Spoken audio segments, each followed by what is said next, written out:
Hi, welcome to live with food channel. இன்னைக்கு 4 வகை chutney recipe பார்க்க போகிறோம்.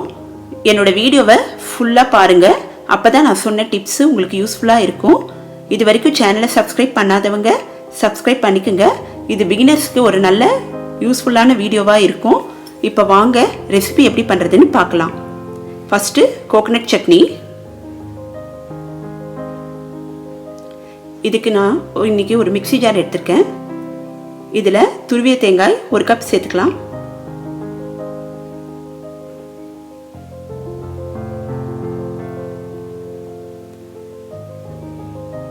ஒரு கரண்டி பொட்டுக்கடலை சேர்த்துக்கலாம். தேவையான அளவு பெருங்காயம் சேர்த்துக்கலாம்.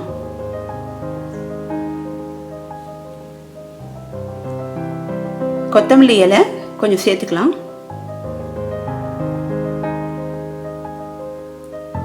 காரத்துக்கு 2 பச்சை மிளகாய் சேர்த்துருக்கேன்.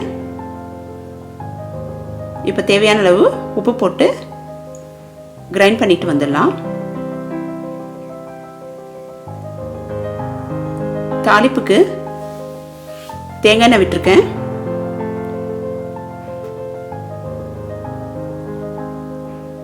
கடுகு போட்டுடலாம்.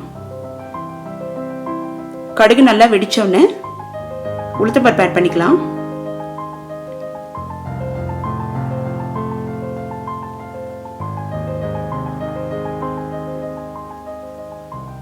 இப்போ 2 வரமிளகாய் ஆட் பண்ணிக்கிறேன்.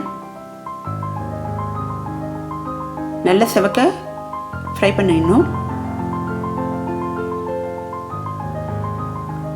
கருவேப்பிலை கொஞ்சம் சேர்த்துக்கலாம். இந்த தாளிப்பை 4 சட்னிக்கும் யூஸ் பண்ணியிருக்கேன். இப்போது சுவையான கோகனட் சட்னி தயாராகிடுச்சு.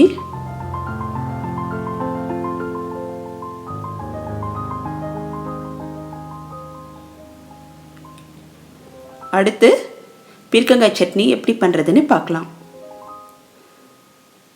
ஒரு பீர்க்கங்காய் எடுத்துக்கலாம்.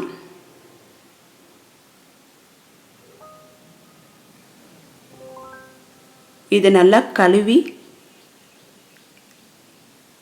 சின்ன சின்ன துண்டுகளாக கட் பண்ணி எடுத்து வச்சுக்கலாம்.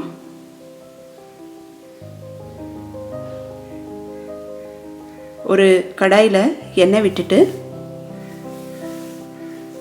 உளுத்தம்பருப்பு ஆட் பண்ணிக்கலாம்.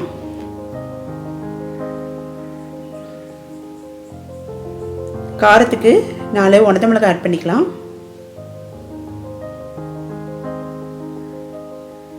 தேவையான அளவு பெருங்காயம் ஆட் பண்ணிக்கலாம்.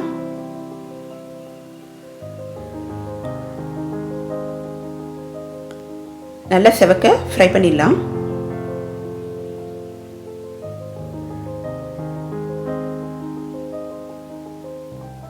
இதே கடாயில் கட் பண்ணி வச்சிருக்கிற பீர்க்கங்காவை போட்டு வதக்கலாம்.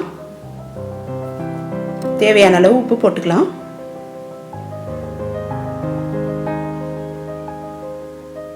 இப்போ ஒரு மூடி போட்டு மூடி வச்சிடலாம்.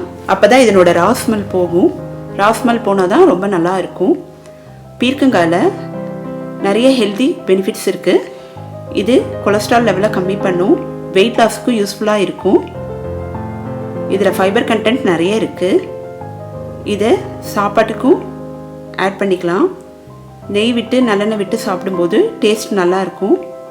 இப்போது நல்லா வதங்கிடுச்சு. இதை ஒரு கப்பில் ட்ரான்ஸ்ஃபர் பண்ணி ஆற விடலாம்.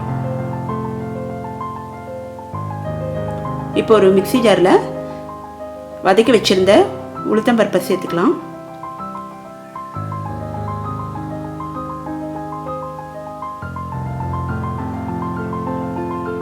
கொஞ்சம் புளி ஆட் பண்ணிக்கலாம். 1 கப்பு துருவிய தேங்காய் ஆட் பண்ணிக்கலாம்.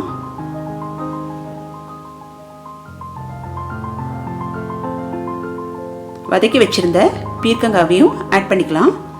தண்ணி விடாமல் இதை அரைச்சி எடுத்துகிட்டு வந்துடலாம். இப்போது இது மேலே தாளிப்பு போட்டுடலாம்.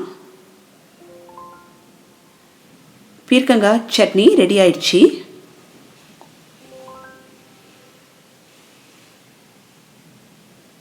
அடுத்து நம்ம பார்க்க போகிறது தக்காளி சட்னி.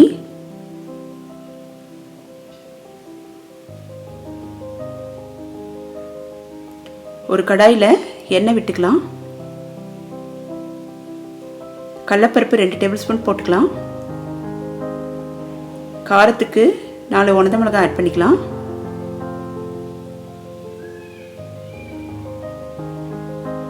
பெருங்காயம் தூளி சேர்த்துக்கலாம்.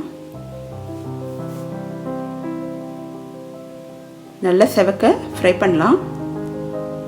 இந்த பெருங்காயத்தை சின்ன சின்ன உருண்டைகளாக பண்ணி வச்சிட்டோன்னா சமையலுக்கு நல்ல ஃப்ளேவர் கொடுக்கும்.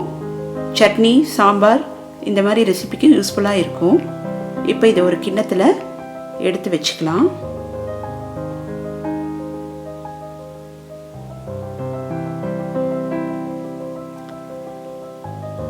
இப்போ ஒரு கப்பு பழுத்த தக்காளி பழத்தை சேர்த்து வதக்கலாம்.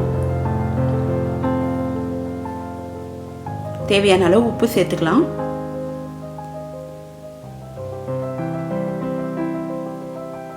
இது நல்லா மூடி போட்டு வதங்குற வரைக்கும் வெயிட் பண்ணலாம். இப்போ இது நல்லா வதங்கிடுச்சு. ஒரு கப்பில் எடுத்து வச்சுக்கலாம். ஒரு மிக்ஸி ஜாரில் வதக்கின தக்காளி பழங்கள், ஒரு துளி புளி,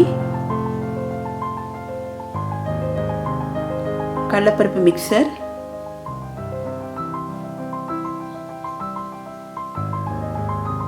போட்டு கிரைண்ட் பண்ணிட்டு வந்தால் சுவையான தக்காளி சட்னி ரெடி ஆயிடுச்சு. அடுத்து நிலக்கடலை சட்னி பார்க்கலாம்.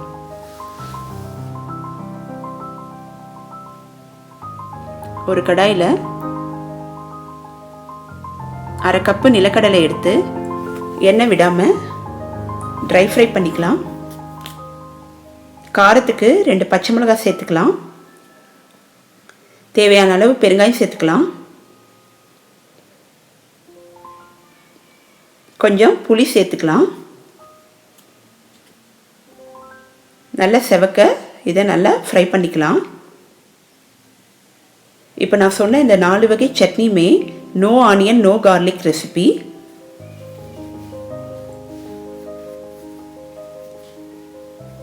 நல்லா செவக்க வறுத்த உடனே இதில் கொஞ்சம் சால்ட் ஆட் பண்ணிக்கலாம்.